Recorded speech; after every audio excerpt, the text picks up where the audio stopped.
Hi, I'm Dorothy, and today we are making salted caramel chocolate chip cookies. It has caramel stuffed inside the cookie and pressed on top when it's nice and warm, so it stays gooey, and then it's topped with a little bit of flaky sea salt. Start with a half of a cup of unsalted butter that's been melted and add a half of a cup of packed light brown sugar and a third of a cup of granulated sugar. Now this is my classic chocolate chip cookie recipe that's super simple to make. You don't need a mixer, you can use one if you want, but because we're starting with melted butter, you don't have to worry about it. You could just stir it all with a spatula or a wooden spoon in a large bowl. Once that's stirred together, add in 1 large egg, add a half of a teaspoon of baking soda, a quarter of a teaspoon of salt, and 1 teaspoon of vanilla extract, and just stir it all together until it's nice and smooth. You can use a hand mixer for this if you want to, or a stand mixer, but you don't have to. You can just do it by hand. Then you're adding 1.5 cups of all-purpose flour. These are chewy, soft cookies that you are going to absolutely love if you love caramel and chocolate. Stir those until all that flour is incorporated and you get a nice, soft cookie dough. You're going to add 1.5 cups of chocolate chips. You then use a cookie scoop to scoop balls of dough. I'm using a 2 tablespoon cookie scoop, but you can make these any size. Unfortunately, because we started with melted butter, we do need to chill that cookie dough.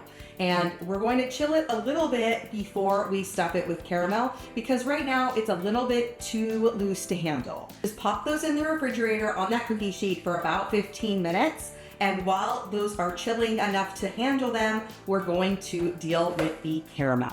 Now for the caramel for this recipe, you want to make sure and use a soft caramel. And for the inside of the cookie, I'm just going to use a kitchen scissors and I'm going to cut them in half.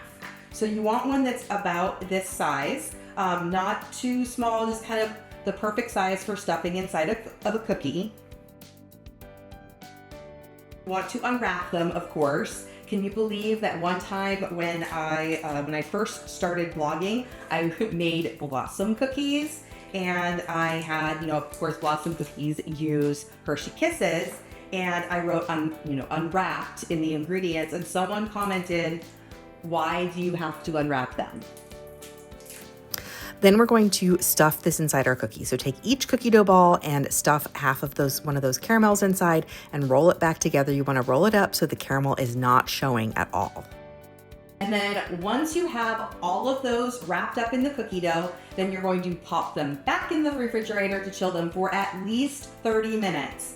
And then bake them at 350 degrees for about 12 to 15 minutes, depending on size and depending on your oven. If you've chilled them longer than an hour or two and they're really hard, you might need to press them a little bit with the top of your palm or with a spatula just to start the flattening process so they do flatten in the oven. And then for the top of the cookies, we're gonna cut this whole one, I'm gonna cut it into maybe 5 or 6 pieces. Just little small pieces that you can press on top of the cookie when it comes out of the oven.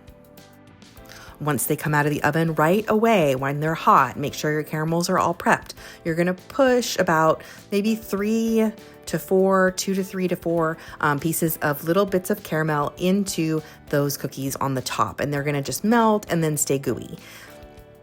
This makes it so they're extra caramelly. Just work fast while they're warm. That way they will stick to the top. The caramel will kind of melt into the top of the cookie and stick to it. If you love caramel and chocolate and you love cookies, this is going to be a recipe you're going to want to make over and over again. Along with the caramel pieces that I am pressing on top, I often will add a few chocolate chips here and there just on those cookies that seem like they don't have enough. When it comes to chocolate chips, you can use anything that you like. I absolutely love Trader Joe's chocolate chips. They are so good and they stay kind of melty. Those are my favorite kind, but again, you can use whatever you like. And for the piece de resistance, the salted part of the salted caramel chocolate chip cookies, we are going to add some flaky or coarse sea salt on top. Now you want to do this when the cookies are hot from the oven so that the salt sticks. I love using sea salt because it's a little bit coarser and it's a little bit thicker than kosher salt, but you definitely can use kosher if you want.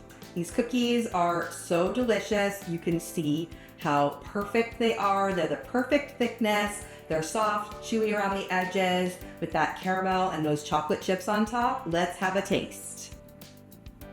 Good. So good.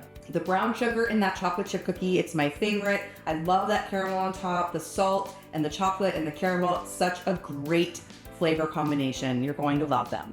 If you don't follow me already, do me a favor and subscribe for delicious desserts. I'm gonna go enjoy my cookies. Keep watching for more desserts.